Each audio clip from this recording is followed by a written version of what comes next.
विद्यार्थी मित्रांनो, आजच्या भागामध्ये आपण पर्यावरणाचे संतुलन हा पाठ शिकणार आहोत. तर या ठिकाणी पर्यावरणाचं संतुलन कसं राखलं पाहिजे या संदर्भाने मी माहिती सांगणार आहे तुम्हाला आणि काही प्रश्न पण विचारणार आहे तुम्हाला. तर मला सांगा, तुमच्या गावामध्ये जे पाळीव प्राणी असतात त्या पाळीव प्राण्यांची नावं मला कोण सांगतं? हा, सांग बरं तू. शाबास, अगदी बरोबर आहे. गाय, बैल, म्हैस, शेळी, मांजर आणि कुत्रा हे पाळीव प्राणी आहेत. मग हे गावामध्ये आपल्याला दिसतात, पण जंगलामध्ये गेल्यानंतर जंगलातले प्राणी जे आहेत ते प्राण्यांची नावं कोण सांगते मला? जंगली प्राण्यांची नावे हा सांग बरं तू. सिंह, कोल्हा, अस्वल, रणगा, जिराफ. वा, छान, अगदी बरोबर. तर बरेच जंगली प्राण्यांची नावे जी आहेत त्या विद्यार्थ्यांनी सांगितलेलं आहे. आता मला सांगा, जसं आपण पाळीव प्राणी पाहिलो, जंगली प्राणी पाहिलो, तसे पाण्यामध्ये सुद्धा काही प्राणी असतात. त्या प्राण्यांची नावे कोण सांगू शकते? हा, सांग बरं तू. तारा मासा, मासा, देव मासा, असतो. हा, अगदी बरोबर. तर पाण्यात काही असतात हे सजीव, यांना काय म्हणायचं? सजीव म्हणायचं. तर हे सजीव पाण्यात असतात, जमिनीत असतात आणि आकाशात उडणारे सुद्धा असतात. आकाशामध्ये उडणारे जे पक्षी आहेत त्यांची नावे कोण सांगू शकते? सांगा बरं, तुला सांगता येईल का? सांग बरं, आकाशातले पक्षी कोणते? चिमणी, हा, कावळा, हा, पोपट, हा, गरुड, अगदी बरोबर. चिमणी, कावळा, पोपट, गरुड हे असे आकाशात उडणारे जे काही पक्षी आहेत, म्हणजे हे सगळे सजीव आहेत. आणि यापेक्षाही अजून काही कीटक असतात जे की आपल्या घरामध्ये असतात. झुरळ असते, पाल असते, फुलपाखरू असतात, बारीक बारीक कीटक असतात जे रात्रीच्या वेळेस तुम्हाला बल्बच्या जवळ प्रकाशामध्ये तुम्हाला पाहायला मिळतात. कुठेतरी जाळं बनवलेलं एक कोळी असतं, स्पायडरमॅन, मकडी है ना. तर असे हे छोटे छोटे कीटक सुद्धा असतात. आणि आता आपल्याला काय करायचं आहे? तुम्ही वडिलांसोबत किंवा आजोबासोबत शेतात जायचं आहे आणि शेतात गेल्यानंतर गावातील जे काही तुम्ही पाळीव प्राणी पाहिले, पक्षी पाहिले, लक्षात आलं का? तसं शेतामध्ये जे आपण पाळीव प्राणी, काही पक्षी तळ्याकाठी जाऊन निरीक्षण करायचं आणि त्या ठिकाणी असलेल्या वनस्पती यांची नावे लिहून आणायची.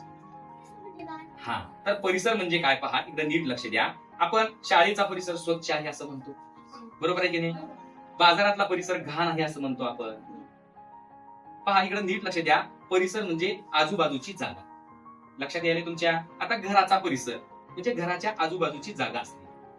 असंच बस स्थानकाचा परिसर असतो, रेल्वे स्थानकाचा परिसर असतो, बगीचेचा परिसर असतो, आहे का नाही? तो परिसर स्वच्छ आहे की घाण आहे असे आपण नेहमी शब्द ऐकतो. परिसर म्हणजे आजूबाजूची जागा. ही सर्वांना समजलं आता? मग या परिसरामध्ये आपण आता गावातले प्राणी आपल्याला माहिती, गावातले वनस्पती जी काही झाड आहेत त्या झाडांची नावं तुम्हाला माहिती, पण यापेक्षा वेगळे प्राणी तुम्हाला शेतात गेल्यानंतर काही पाहायला मिळतात. समजा तुम्ही तळ्याकाठी गेलो, आता तळ्याकाठी गेल्यानंतर त्या ठिकाणी तुम्हाला एखादा ससा दिसला, पांढऱ्या रंगाचा ससा दिसला तुम्हाला, पण काही प्राणी दिसतच नाहीत. पाणी पिण्यासाठी येतात आणि येऊन पाणी पिऊन निघून जातात. मग असे प्राणी जे आलेत आणि पाणी पिऊन गेलेत हे आपल्याला कसं कळणार? कोण सांगू शकते का? हा, सांग तू, सांग. हा, त्यांच्या पाऊल खुणा त्या ठिकाणी असतात, म्हणजे पायाचे ठसे उमटलेले असतात. तू सांग. त्यांच्या ठशावरून आपल्याला हा, त्यांच्या पायाच्या ठशावरून त्या प्राण्यांचं नाव आपल्याला ओळखता येतं. त्याचबरोबर काही पिसे पडलेली असतात, काही प्राण्यांची विष्ठा त्या ठिकाणी पडलेली असते. जसं शेण पडल्यामुळे आपण गाय, बैल, म्हैस आहे हे ओळखू शकतो. त्याचबरोबर काही प्राण्यांच्या लेंड्या पडलेल्या असतात आणि त्या लेंड्यावरून आपण हे शेळी किंवा मेंढी आहे हे प्राणी या ठिकाणी पाणी पिऊन गेले असतील असा अंदाज आपण बांधू शकतो, बरोबर आहे? काही तिथं तळ्याच्या कडेला घरटी असतात, पक्ष्यांची घरटी असतात, त्या दांडी असतात किंवा पिलं असतात, काही झाडावर बसलेली असतात, काही जणांची पिशी पडलेली असतात. याच्यावरून हा पक्षी, हा प्राणी किंवा हा सजीव कोणता आहे त्यांच्या पायाच्या ठशावरून वगैरे आपल्याला ओळखता येतो की नाही? मग आता या परिसरामध्ये जे काही प्राणी असतील, जे काही वनस्पती असतील, आता झाडं जी आहेत हे वनस्पती आहेत. या वनस्पतीमध्ये वेगवेगळे प्रकार आहेत. प्रत्येक वनस्पतींच्या पानाचा रंग वेगळा आहे. प्रत्येक वनस्पतीला लागणारी जी काही फळं आहेत ती फळे वेगळी आहेत. मग या झाडांची नावे, त्याला लागणारी जी काही फळं असतील या संदर्भातली माहिती सुद्धा आपल्याला काय करायची आहे? निरीक्षण करून हे सगळं परिसरातील प्राणी, वनस्पती यांची नावे तुम्हाला वहीमध्ये नोंदवायची. आणि हे कधी करायचं आहे? तर रविवारच्या सुट्टीमध्ये आपल्या वडिलांसोबत किंवा आजोबासोबत शेतात जायचं आहे आणि या गोष्टीची नोंद आपल्याला करायची आहे. लक्षात आलं का? हा, तर सजीव म्हणजे काय? पहा, इकडे नीट लक्ष द्या. छान प्रश्न आहे हा, या विद्यार्थ्याने विचारलेला आहे. तर सजीव म्हणजे जे हालचाल करू शकतात, लक्षात येते, जे अन्न खाऊ शकतात किंवा ज्यांच्यात वाढ होते, एका ठिकाणाहून दुसरीकडे जाऊ शकतात, त्यांना काय म्हणायचं? सजीव. त्यांना सजीव म्हणायचं. आणि जे पुनरुत्पादन करू शकतात म्हणजे त्यांच्यापासून तशाच प्रकारचा नवीन जीव तयार होतो त्यांना सजीव म्हणायचं. लक्षात येते तुम्हाला? आता हे सजीव जे आहेत ते निर्जीव घटकावरही अवलंबून असतात. आता निर्जीव म्हणजे हे सुद्धा तुम्हाला माहित राहणं खूप गरजेचं आहे. आता दगड कसा आहे? त्याला जीव आहे का? ते काही खाऊ शकतं का? हालचाल करू शकतं का? नाही. आता लाकडाचा ओंडका हे कसं आहे? निर्जीव आहे. ते हालचाल करू शकत नाही, एका ठिकाणीच पडून राहतं. पण ही वनस्पती या ठिकाणी तुम्हाला दिसते, त्याला पानं आहेत, बुड आहे आणि फुलं लागलेली आहेत. मग हे सजीव आहे का निर्जीव आहे? यामध्ये जीव आहे, याची वाढ होऊ शकते. लक्षात आलं का?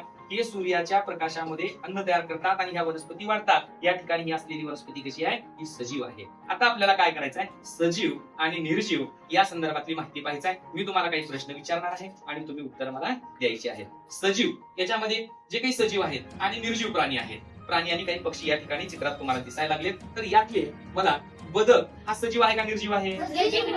नाकतोडा सांगा बरं.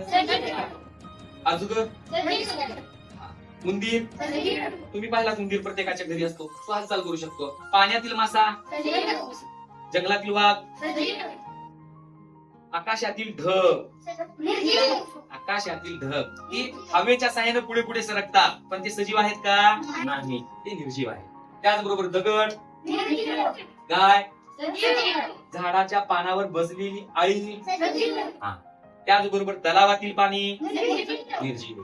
सरडा, गरुड, डोंगर, शाबास, अगदी उत्तर तुमचं बरोबर आहे. डोंगर हे काय? निर्जीव आहे. आणि सूर्य निर्जीव आहे. लक्षात आलं का? तो एक तारा आहे. त्याचबरोबर हत्ती आणि बघा सजीव. तर आता आपल्याला मला सांगा, तुम्हाला सजीव आणि निर्जीव हे घटक जो आहे तो अगदी चांगल्या प्रकारे समजलेला आहे. आता आपल्याला पुढचा जो भाग पाहायचा आहे तो म्हणजे अन्न साखळी पाहिजे. आता हे जेवढे काही सजीव आहेत हे सजीव वनस्पतीवर अवलंबून आहेत. लक्षात आलं का? यातले काही सजीव वनस्पतीवर अवलंबून आहेत आणि काही सजीव जे वनस्पती खाणारे आहेत त्यांची शिकार करून त्यांना खाऊन टाकणारे आहेत. बघा या ठिकाणी सुद्धा समोर बघा, या ठिकाणी सुद्धा बरेच काही प्राणी तुम्हाला दिसायला लागलेत. तर प्रत्येकाने आपापली ओळख करून द्या. हा, तू सांग तुझं नाव काय? तू कोणता प्राणी आहे? नमस्कार, माझं नाव मांजर आहे. मी अन्न घरातल्या हरिणात नाश करणाऱ्या उंदराला खातो. तू सांग. तू सांग. नमस्कार, मी वाघ आहे. शिकार करतो आणि खातो. तू सांग. नमस्कार, माझे नाव सिंह आहे. मी जंगलाचा राजा आहे. तू सांग. नमस्कार, माझे नाव हत्ती आहे. तू सांग. माझे नाव हरिण आहे. मी गवत खाते. आता पहा, इकडे नीट लक्ष द्या. आपल्याला पर्यावरणाचं संतुलन राखण्यासाठी या पर्यावरणामध्ये जी काही अन्न साखळी आहे ती अन्न साखळी समजून घेणं खूप गरजेचं आहे.